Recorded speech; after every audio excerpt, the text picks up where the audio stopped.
Hey y'all, so excuse the extremely red face today.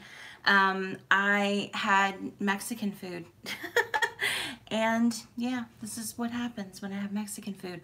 Also, I think the contrast is a little bit off because I'm wearing a dark shirt and the camera kind of has a hard time compensating for that, but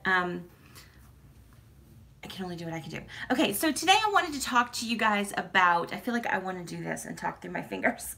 Today, I'd like to talk to you about adjusting your Savvy Minerals Foundation application and your skincare a little bit to help your foundation adapt better to your skin's changing condition as the months get colder. I know for me, where I live, we don't get like extremely cold weather, but my skin does change and is less prone to oiliness and a little bit drier in the winter months. There's less humidity and all of that stuff. So so I do need to adjust my foundation a little bit. And with a mineral powder type foundation, the drier your skin is, the more powdery, flaky your finish will look, and sometimes it'll actually make the dryness in your skin more pronounced, or not that it'll make your skin drier, but it'll make the appearance of the dryness, the flakiness, the patchiness and stuff more pronounced if you don't prep your skin and apply it suitably for your dry skin. So the first thing that I'm want to talk to you about is your AM and PM moisturizer, and that's the first thing that I've changed. Now I'm going to show you guys what I did to kind of oomph up my AM moisturizer. First of all, I'm using the ArtLight moisturizer in the daytime under my other foundation stuff, which I don't normally do. So I'm adding a layer of moisture, and really that's the tip for this part. In the morning, you want to add more hydration to whatever you're doing. So if you don't typically wear moisturizer under your foundation, then you're going to want to do that. If you already do, then you're going to want to either add another layer of moisturizer or you know, add something to your existing moisturizer to kind of amp it up a little bit. So what I did is I have a little bit of ArtLight moisturizer left in here, and I'm just going to take about half a dropper full of jojoba oil, and then I'm going to add just a couple of drops of frankincense. If it'll, oh, I've got the empty bottle, sorry. I go through frankincense, y'all. I'm just going to add, and you don't have to use these exact oils. Choose a carrier oil that works for you. If you have dry skin, avocado oil would be a really good option for you. But whatever oils your skin likes. And then I'm also going to add just a drop of neroli because it's really good for my skin type, and it smells really good. And then, of course, my favorite, I'm going to add a couple of drops of hyaluronic acid. Hyaluronic acid is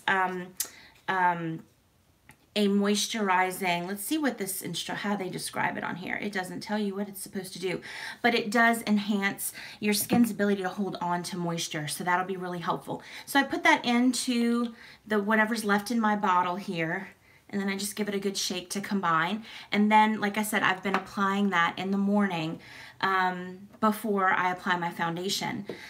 At night, I switched up, and instead of I had been using the ArtLight at night, but now I'm using Sheer Lumet. So I've been kind of just anything that you can do to kind of enhance the moisturizer in your current skincare routine would be a really good thing to do. Moving on to the actual like prepping and priming your face for foundation. Like I said, I have started using the ArtLight in the morning, and I'm also topping that with the Art Renewal Serum. You can use, if you have dry skin, I have a DIY serum recipe that you can try. There's the Essential Beauty Serum that's really inexpensive. You can either add it to your moisturizer or layer it on as an additional layer in your skincare routine. I'm doing this in addition to the Glow Primer that I've been using, and the Glow Primer is also a really good thing if you're struggling with your skin getting dry during the winter months, you can mess with, I guess, enhance the recipe that I've provided on the Facebook page a little bit. Add a carrier that's more suited to your skin type. Add some oils that your skin type will love, and kind of oomph it up a little bit. Maybe use a little bit more rose ointment than I use, that sort of thing, to make it suitable for your skin type. But I am using all three of these together. So basically what I do is when I sit down here, before I start drying my hair and everything, I apply the moisturizer, then I top it with the serum, and then I finish my hair, and then I go in and apply my foundation, and I'm using the Glow Primer first as my primer step, and I'm just putting a light layer everywhere that I'll be putting foundation. Now this, again, I've said this before, and in the summer months I only use this. This has some really good skin nourishing ingredients in it, but it also is a really good base to build coverage on. So the other thing that I've been doing in between the skincare and the primer sometimes is a little bit of rose water spray, and this is good for my skin type. It's really calming and soothing. I forgot to do it today, but that's okay. And it also adds a little bit more, it's a protectant, so it helps to maintain the pH balance in my skin, which will be helpful. So then the next thing is to just go in and apply your foundation as per usual. And I would just recommend, if you don't already use the misting spray, use the misting spray. I do 2 spritzes from about 6 inches away and dip in. And then with Carlos here, I make pretty short work of foundation application. The misting spray really helps to give you a good, even coverage. It helps to give you decent coverage. You get better coverage with the misting spray, in my experience, than you do without it. So you have to use less product. But it also helps to knock back some of the powderiness, which, if you're struggling with dry skin or drier skin, is not something that's really gonna help the appearance of your skin. Powder and dry skin don't typically go very well together. So the misting spray is, in my opinion, a necessary tool. And I actually have a DIY recipe. If you've been following me for a while, you know I have a DIY misting spray recipe. I have one that is an exact dupe to this, using all of the oils and everything, so it smells the same and all that.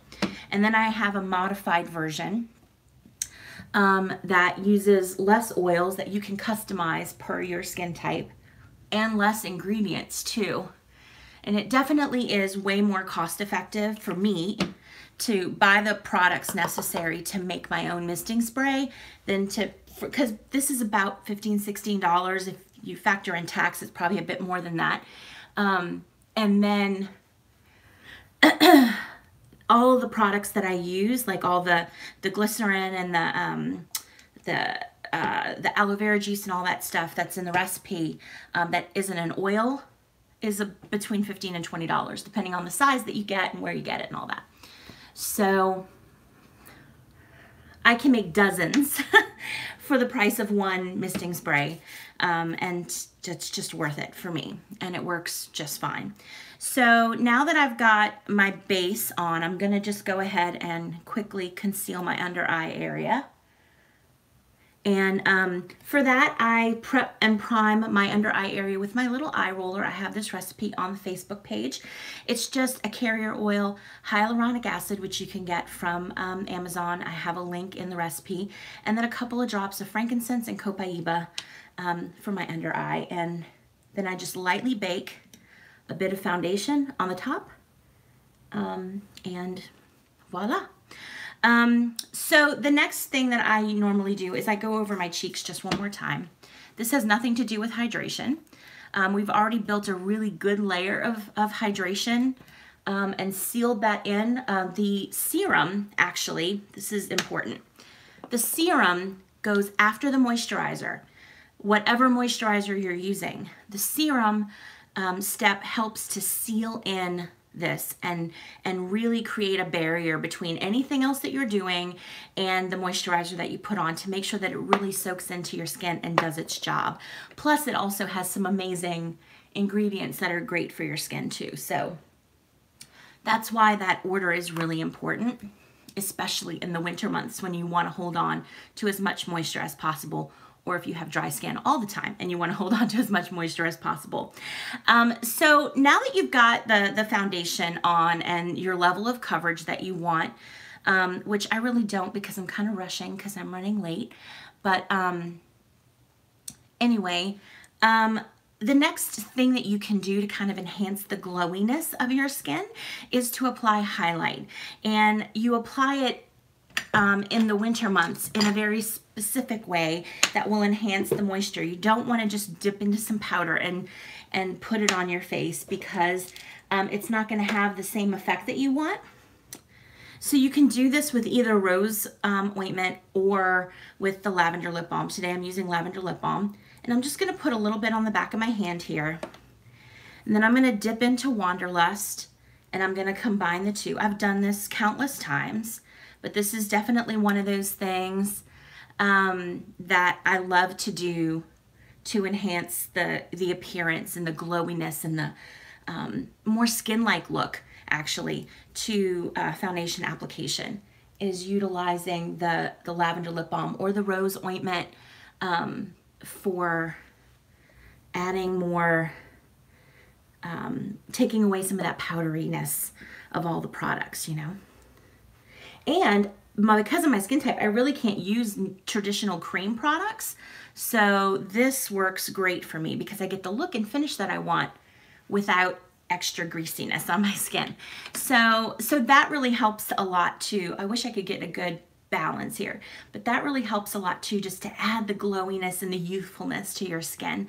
Another thing which has nothing to do with hydration, but I think helps to add a bit of youthfulness to the look, is adding a little bit of contour right underneath that cheekbone. Start where your ear meets your face and then buff that out in there. Highlighting the cheekbones is really, really helpful in getting a youthful appearance. Okay, and then the last step for me is setting spray. So I used the one that's on the Young Living blog. It's just water, vegetable glycerin, and whatever oils your skin likes. I have frankincense, neroli, and rose in here, and geranium in here. And I just mist it over my face. Not only does it help the powderiness to settle down and really the foundation to just kind of meld into your skin and look more skin-like and natural, but it actually does help the foundation last better all day. I typically lose on my chin throughout the day. No matter what foundation I'm using, I will lose a bit on my chin. When I do this, it is significantly less, unless I spill food for lunch, but you know, that's a whole nother story. So this really helps to, like I said, give you the more natural hydrated look that you're going for, but it also increases the longevity of your foundation. So those are just a few of the tips. Adjust your AM and PM moisturizer. Give it a little bit more oomph. If you don't typically moisturize in the morning, you probably want to do that. You could either add a carrier and or essential oils to your existing moisturizers, or switch it out for a more intense moisturizer. Adding in a serum layer after your moisturizer would be really, really helpful. Using the misting spray if you aren't already using the misting spray. The glow primer, making a batch of that would be really, really helpful for you. And what else did I say? Glow primer. Adding some hyaluronic acid would be good to your moisturizer. That would be where I would add it. You could also add it to your misting spray if you're not already, or if you haven't already. And then applying a highlighter using the cream method with either the lavender lip balm or rose ointment. And misting spray does not work well for this, so don't try to use that as a substitute for a balm. You want a balmy type product, but a light coating of it. You don't want to just like have a big streak of, you know, balm on your cheek. And then the last thing is the setting spray. So I hope that those tips were helpful for you. If you try some out and you've had success, please feel free to share those in the comment section so that other people can benefit from your experience. If you have any comments or questions about anything that I shared, you can pop those down in the comment section below and I'll get back to you as soon as I can. I'm gonna go finish up my face and head off to my friend's birthday. Yeah, that's it for me. I hope that this was helpful. If so, give this video a thumbs up before you head out, and I'll see y'all next time. Bye.